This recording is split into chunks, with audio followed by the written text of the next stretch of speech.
At Gibson's, we know how important it is for you to get a great workout in the only local gym open 24 hours a day, 7 days a week. We take pride in the safety of our members, and we welcome you back with new safety protocols and guidelines to make everyone's workout safe and productive.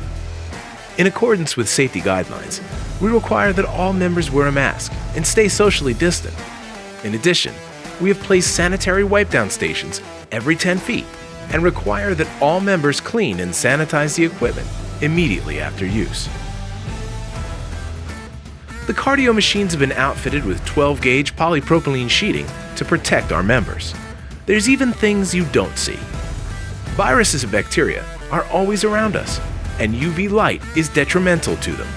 The management of Gibson's has installed UV circulation units in both locker rooms and in the main HVAC system. While you're working out, our equipment is working out too, creating an even safer workout environment. And when most members have gone home, the staff at Gibson's is eradicating viruses and bacteria using deep cleaning protocols proven to destroy them. Moving forward, Gibson's will remain a safe, clean, and friendly place where members from all walks of life can exercise, socialize, and train. Thanks, and we can't wait to have you back.